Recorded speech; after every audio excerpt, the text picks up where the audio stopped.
Back for one more video of current electricity और यहाँ पर हम स्टार्ट करने वाले करंट इलेक्ट्रिसिटी का, ठीक है, नेक्स्ट लेक्चर यहाँ पर अभी जो प्रीवियस लेक्चर के आगे से हम देखने वाले हैं। हमारे टाइम पे अभी प्रीवियस 3 लेक्चर्स हो चुके हैं, आपको भी तीनों भी जो लेक्चर्स है वो चैनल पे प्लेलिस्ट में मिल जाएंगे, आप वहाँ से पीछे का देख सकते हो। लेकिन एक बार क्विक रिवीजन हम कर लेते हैं कि हमारे पास क्या हुआ है। आपको पता है ना, फिजिक्स में आपको यहाँ पर अच्छे से अच्छे नंबर्स लेके आना है और उसके लिए एक अच्छी सी पढ़ाई तो बनती है। तो सबसे पहले अगर हम बात करें तो आपने पढ़ा रहेगा यहाँ पर जंक्शन के बारे में लास्ट लेक्चर में। जंक्शन क्या होता है? कोई भी एक ऐसा पॉइंट जहाँ पर 2 या 2 से ज़्यादा कंडक्टर्स अटैच होते हैं उसे जंक्शन कहते हैं। उसके बाद लूप है, लूप के बारे में क्या होगा, ठीक है, जंक्शन हो गया। लूप कोई भी एक क्लोज्ड पाथ बोलोगे जिसके अंदर से करंट फ्लो होता है और डिफरेंट इक्विपमेंट उसके अंदर होते हैं, वो आपका लूप हो जाता है। ब्रांच कोई भी 2 जंक्शन के बीच की जो भी एक कंडक्टर होता है जो 2 जंक्शन से अटैच है, तो जो बीच का एरिया होता है उसे ब्रांच कहते हैं। सपोज करो ये एक आपका वायर है, यहाँ पर एक जंक्शन है, यहाँ पर एक जंक्शन है, तो ये आपका क्या हो गया, ब्रांच हो गया। क्या हो गया, ब्रांच। ओके, उसके बाद करंट लॉ आपने पढ़े थे, the algebraic sum of total current at any junction is 0। यानी कि यहाँ पर कितने भी करंट आ रहे हैं जा रहे हैं, सबको अगर सम करोगे summation of I equal to 0, ये आपने पढ़ा था और काफ़ी डिटेल में देखे थे। जिसको नहीं समझा था आप प्रीवियस लेक्चर वापस से देख लो, आपको समझ जाएगा। यहाँ पर ठीक है, वोल्टेज लॉ के बारे में, summation of all EMFs and summation of all the voltage across any equipment is 0। जो algebraic sum of all the EMFs and voltage क्या रहेगा, 0 रहेगा। यहाँ पर अपना law of conservation of charge use हुआ था, यहाँ पर आपका law of conservation of energy use हुई थी। ओके, मेरे ख्याल से यहाँ तक क्लियर है। अब साइन कन्वेंशन के बारे में, फर्स्ट लॉ के बीच में जो करंट आ रहा है जंक्शन, सपोज करो ये जंक्शन है हमारा, जो करंट आ रहा है पॉजिटिव, जो करंट जा रहा है नेगेटिव, जो करंट आ रहा है पॉजिटिव, जो करंट जा रहा है नेगेटिव। उसके बाद ये तो बहुत इजी था, sign convention for second law. अगर सेकंड लॉ का साइन कन्वेंशन अगर आप देखेंगे तो आपने एक रेजिस्टर बनाया, ठीक है। अब ये रेजिस्टर में आपका करंट ऐसे कुछ फ्लो हो रहा है और आप अपनी स्टडी भी इसी तरफ से कर रहे हो, यानी कि ए टू बी करंट है और आपका ऑब्जर्वेशन भी ए टू बी है, तो minus I R. Current A to B जा रहा है, आपका ऑब्जर्वेशन ऐसे आ रहा है तो प्लस आई आर। बहुत ईजी, कोई भी डिफिकल्टी नहीं है इसमें। ओके, आपका करंट यहाँ पर आई आर कब रहेगा, प्लस में, जब अपोजिट डायरेक्शन में रहेगा और सेम डायरेक्शन में रहेगा तो यहाँ पर नेगेटिव। सपोज कर लो ये आपका रेजिस्टर है, इसमें से ऐसे करंट पास हो रहा है और आप ऑब्जर्वेशन भी ऐसे करते हुए आ रहे हो, ठीक है। अब ये दोनों के बीच डायरेक्शन सेम हो गए तो आपका जो वोल्टेज रहेगा अक्रॉस एनी रेजिस्टर वो क्या हो जाएगा, माइनस आई आर। और रिवर्स कर दो, करंट इधर से जा रहा है और आप इधर से आ रहे हो लूप के अंदर सर्कुलेट करते हुए, तो यहाँ पर क्या हो जाएगा, ये plus I R. Okay, easy सा है, same direction minus opposite direction plus. Okay, उसके बाद आगे क्या देखे थे हमने, बैटरी के बारे में देखे थे, बैटरी में ईएमएफ के बारे में, ठीक है। यानी कि अगर आपके पास ऐसा कोई ई लगा हुआ है, अगर आप ऐसे जा रहे हो यानी पॉजिटिव से स्टार्ट करके नेगेटिव पे खत्म करो तो नेगेटिव, अगर ऐसे आ रहे हो नेगेटिव से पॉजिटिव पे आ रहे हो तो पॉजिटिव, ठीक है। आपका ये ईएमएफ लगा हुआ है, ओके, एक छोटा एक बड़ा है। अब अगर आप स्टडी यहाँ से स्टार्ट कर रहे हो, यहाँ से पहला पॉजिटिव दूसरा नेगेटिव, तो आपका आंसर नेगेटिव ई। यहाँ से स्टार्ट कर रहे हो, पहला नेगेटिव दूसरा पॉजिटिव, तो आपका आंसर पॉजिटिव ई।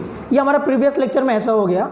अब इस लेक्चर में हम क्या स्टार्ट करने वाले हैं, वेटस्टोन ब्रिज स्टार्ट करने वाले हैं। तो सबसे पहले मैं आपको बता दूं, जो रेजिस्टेंस होता है, आप जब भी करंट के बारे में पढ़ोगे तो रेजिस्टेंस उसका भाई है, ठीक है। जहां पर करंट वहां पर रेजिस्टेंस, जहां पर करंट वहां पर रेजिस्टेंस होता है। सुपर कंडक्टिविटी की बात छोड़ देते हैं, ठीक है, जहां पर रेजिस्टेंस नहीं होता है। तो यहाँ पर अगर जहाँ पर करंट जाएगा वहाँ पर रेजिस्टेंस आएगा, तो यानी कि रेजिस्टेंस बहुत सारी चीज़ों की वजह से चेंज होता है, बहुत सारी चीज़ों की वजह से रेजिस्टेंस चेंज होता है। जैसे किन चीज़ों की वजह से चेंज होता है, टेम्परेचर, ह्यूमिडिटी, ठीक है, आपका डिस्प्लेसमेंट रहेगा, लिक्विड लेवल रहेगा, ठीक है। यहाँ पर temperature, humidity, displacement, liquid level, strain, ऐसे बहुत सारी चीज़ें होती है जिसकी वजह से टेम्परेचर चेंज, आपका जो रेजिस्टेंस होता है वो चेंज होता है, टेम्परेचर नहीं है, रेजिस्टेंस चेंज होता है। अब अगर वो रेजिस्टेंस चेंज हो रहा है, इसका मतलब क्या हो गया कि रेजिस्टेंस चेंज हो रहा है। अगर हम लोग जो वेरिएबल रेजिस्टेंस है उसको अगर मालूम कर लेते तो इन सारी चीज़ों की मालूमात भी कर सकते हैं। यानी अगर हम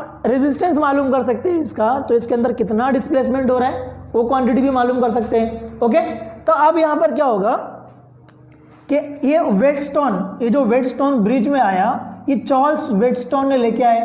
किसने लेके आए? चार्ल्स वेटस्टोन, जो कि 1802 से 1875 में, ठीक, इस दुनिया पे अर्थ पे थे। तो अब इनका काम क्या था, ठीक है, ये ब्रिज काम कैसे करता है।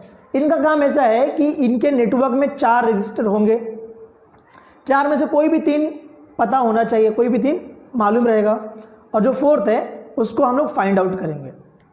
उसके लिए छोटा सा डेरिवेशन, एकदम छोटा सा है, किरचॉफ के सेकंड लॉ पे बेस्ड है, वो देख लेंगे।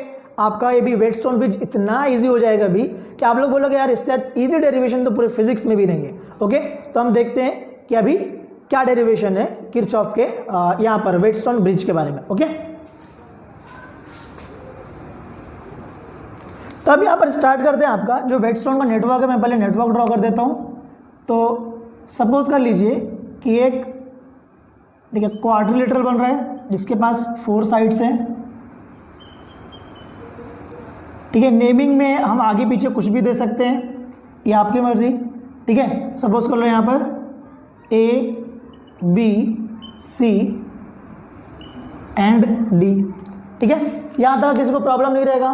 अब क्या करो, B और D के अंदर आपको जो मैं बोल रहा हूँ ना, ये आपको आपके ओन वर्ड में लिखना है, तो जाके आपका ये कंस्ट्रक्शन एंड वर्किंग अपने आप हो जाएगा। क्या किया हमने, पहले 4 रजिस्टर लगाए जिससे एक डायगोनल बना। आप इसको बोल सकते हो P Q R S, ठीक है। नेमिंग में बुक से आगे पीछे हो सकता हूँ, उसकी कोई इशू नहीं, आप बुक में देख लेना, अगर अलग रहेगा तो कोई बात नहीं। P Q R S आपके 4 रजिस्टर हो गए। अब A और C को, किसको, A और C को एक कनेक्शन, यहाँ पर आपका की रहेगा, ये आपकी बैटरी हो गई। बैटरी से प्लस माइनस, अब सपोज कर लो बैटरी से करंट फ्लो हो रहा है I, बैटरी से क्या करंट फ्लो हो रहा है, I करंट फ्लो हो रहा है, ठीक है। अच्छा नहीं दिख रहा है, अच्छा कोई बात नहीं ना, डायग्राम में छोड़ो। ओके, तो यहाँ पर बैटरी से क्या करंट फ्लो हो रहा है, I फ्लो हो रहा है। अब ये I फ्लो हो रहा है, सपोज कर लो ये I स्प्लिट हुआ, यहाँ पर एक जंक्शन बना, ठीक है। इस जंक्शन में स्प्लिट हुआ तो यहाँ पर I1 आ गया और यहाँ पर I2 आ गया। आप लोग एग्री करते हो, ठीक है, यहाँ तक एग्री करते हो। अब यहाँ पर हमने क्या किए, बीच में गैल्वेनोमीटर लगा दिए, ठीक है। गैल्वेनोमीटर का काम क्या होता है, small amount of current measure करना। क्या करना, small amount of current measure करना, कि करंट किस तरह रहेगा। ओके, तो यहाँ पर क्या हुआ, I1 आया, I2 आया। अब ये I1 यहाँ पहुँचेगा और I2 हमारा यहाँ पहुँचेगा, ठीक है। ये R इधर लिख देता हूँ, S इधर लिख देता हूँ, ज़्यादा क्लियर रहेगा। ओके, उसके बाद क्या होगा, ये इतना हो गया क्लैरिटी। उसके बाद जब इधर पे करंट आएगा तो ये I1 से कुछ हिस्सा हमारा IG हो जाएगा और यहाँ पर क्या हो जाएगा, I1 माइनस IG, और यहाँ पर IG आ रहा है।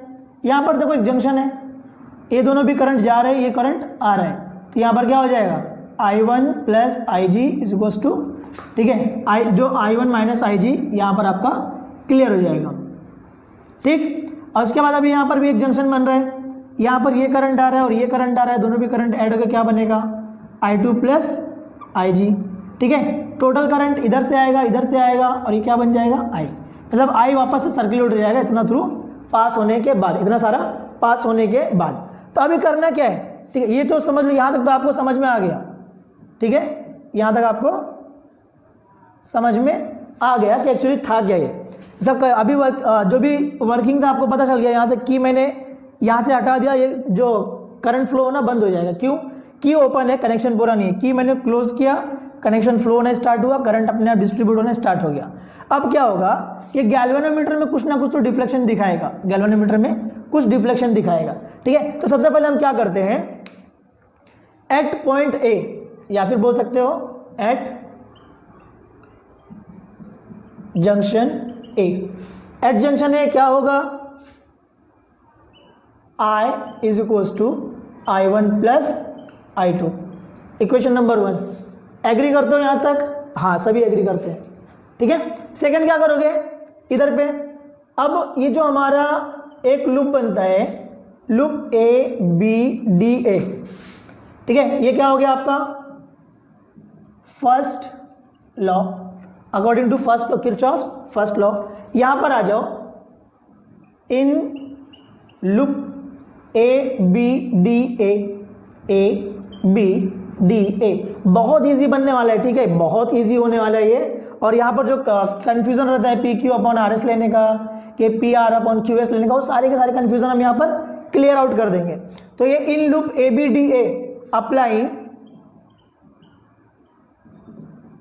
अप्लाइंग किरचॉफ्स सेकंड लॉ, या फिर लूप लॉ भी बोल सकते हो, ठीक है, लूप लॉ भी बोल सकते हो। अब यहां से चलिए ए से बी पे चलिए, पहले ए से बी पे जाते हैं, करंट उसी दिशा में, हम भी उसी दिशा में, -I1 P।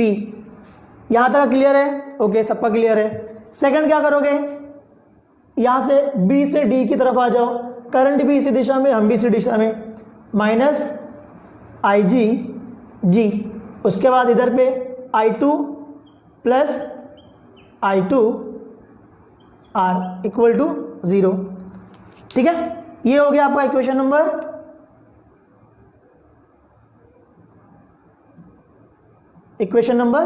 2। मेरे ख्याल से क्लियर है यहां तक, ओके। उसके बाद in loop B C D B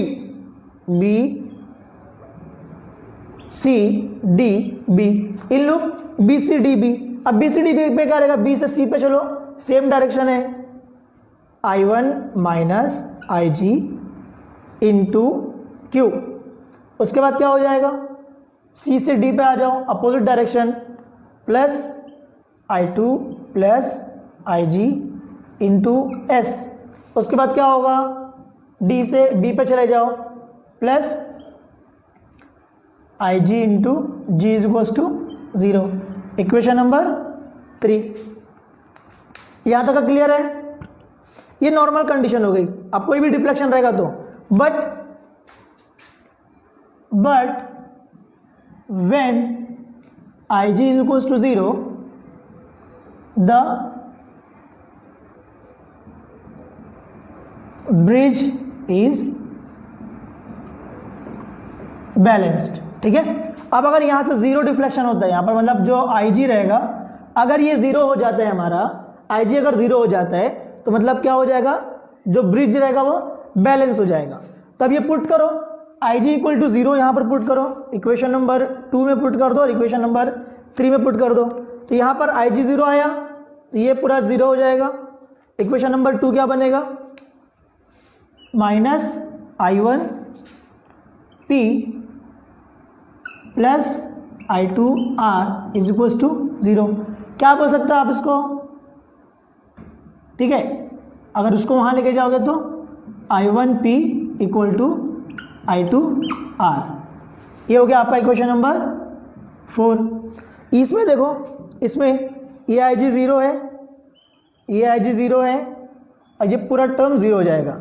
यहां पर क्या बचेगा, I1 × Q, क्या बचेगा, I1 × Q, और यहां पर क्या बचेगा आपका, I2 × S। यहां पर ये माइनस है, ये माइनस, प्लस I2 × S = 0। यहाँ उसको भेज दो, I1 Q = I2 S। Equation number आपका 5, ठीक है। यहाँ तक क्लियर है मेरे ख्याल से? कुछ भी यहाँ पर कुछ भी आपने प्रॉब्लम नहीं किया है, बस क्या किया है, एक बार इसके अंदर किरचॉफ का सेकंड लॉ अप्लाई किया है, एक बार इसके अंदर किरचॉफ का सेकंड लॉ अप्लाई कर दिया है, और इसके अंदर कुछ भी नहीं किया आपने क्या किया है, एक बार जो लूप आपका ए बी डी ए, इसमें किरचॉफ का सेकंड लॉ अप्लाई किया, आपको इक्वेशन नंबर 2 मिल गई। B C D B, Kirchhoff का सेकंड लॉ अप्लाई किया, इक्वेशन नंबर 3 मिल गई। कंडीशन आपने बोल दिया कि ये कंडीशन बैलेंस कब होगी, जब IG = 0 रहेगा। अब IG = 0 पुट कर दिया आपने इस इक्वेशन में, तो ये क्या बचा, सिर्फ -I1 P और I2R ये बच गया। इसको हमने क्या किया, उधर भेज के दोनों के माइनस कैंसिल हो गए, वहां पर I1 P I2R आ गया। यहां पर क्या हो जाएगा, एक बार फिर से बताता हूं, ये IG 0 हो जाएगा, -I1 × Q, ये से मल्टीप्लाई होगा, -I1 × Q, ये मल्टीप्लाई हो गया, I2 × S, IG 0 हो जाएगा तो I2 × S, ये टर्म तो पूरा 0 हो गया है, ठीक है। इसको भी यहां भेज के कर लिए। अब क्या होगा, in the end divide equation 4 by equation 5। इन दोनों इक्वेशन को अगर आप डिवाइड करते हो तो क्या आ जाएगा I1P upon I1Q is equals to I2R divide by I2S। That means क्या हो जाएगा finally P upon Q is equals to R upon S। ठीक है, P upon Q is equals to R upon S। यानी क्या करना है, जब भी आपको नेटवर्क दिख जाए तो आप क्या करोगे, just P by Q R by S ले लोगे। अब इसको हम डिफरेंट फॉर्म में कैसे लेके जा सकते हैं, देख लो यहाँ पर। ठीक है, इसको अगर इंटरचेंज करते हैं तो क्या हो जाएगा P upon R is equals to Q upon S। मतलब क्या हो गया यहाँ पर कि P upon R Q upon S भी लोगे तो करेक्ट रहेगा, कोई यहाँ पर डरने की बात नहीं है। ठीक है, P upon R Q upon S भी लोगे तो सही रहेगा, इसमें कोई भी बात नहीं आएगी। ठीक है, ऐसा कि मतलब गलत हो गया, यानी कि आप ऐसे भी कर सकते हो P upon R Q upon S, आप ऐसे भी कर सकते हो P by Q R by S, तो आप ऐसे भी कर सकते हो। ठीक है, Q by P S by R भी कर सकते हो, R by P S by Q भी कर सकते हो, कोई भी उसमें गलती नहीं आएगी आपके न्यूमेरिकल वैल्यू में। मतलब क्या करना है इन दी एंड, अगर आपको फिर से समझना है तो जब भी आपको न्यूमेरिकल आएगा और वेटस्टोन ब्रिज मिल गया तो आप कोई भी, अगर यहाँ से स्टार्ट करो नीचे तो दूसरा भी स्टार्ट करो नीचे, यहाँ से स्टार्ट करो साइड में दूसरा भी स्टार्ट करो साइड में, यहाँ से स्टार्ट कर रहे हो ऊपर तो इसके बाजू वाला भी ऊपर, यहाँ से स्टार्ट कर रहे हो ये साइड में तो इसके बाजू वाला भी ये साइड में, ऐसे करके आपको P by Q R by S P by R Q by S Q by P S by R R by P S by Q करके 4 फॉर्मूलेज बन सकते हैं। चारों के चारों से सेम आंसर आएगा, आप कोई भी आंसर लेके आओ, ये हमारा वेटस्टोन ब्रिज कहता है। ठीक है, वेटस्टोन ब्रिज टफ है, ज़रा भी टफ नहीं है, कुछ भी इसमें प्रॉब्लम नहीं है। बस क्या करना है, ठीक है, 2 बार किरचॉफ का सेकंड लॉ लगाना है। सेकंड लॉ आपको प्रीवियस लेक्चर में हो गया है। यहाँ पर आपका P बाय, ठीक है, यहाँ पर क्या करोगे, पहले A B D A में, उसके बाद B C D B में कर दिए, 2 इक्वेशन मिली, वो 2 इक्वेशन में IG0 पुट कर दिए, 2 इक्वेशन और मिली, उन दोनों इक्वेशन को डिवाइड कर दिया, आपको आपका फाइनल आंसर मिल गया। ओके, तो इस लेक्चर में हमारा वेटस्टोन ब्रिज, नेक्स्ट लेक्चर में हम क्या देखने वाले हैं, मीटर ब्रिज। ठीक है, और हो सकेगा तो नेक्स्ट लेक्चर देखने से पहले बाकी के सारे लेक्चर्स देख लो, ताकि जो भी हमारा चलने वाला है through out the physics syllabus वो आपको बड़े ध्यान से दिमाग में बैठा हुआ है। Thanks for watching.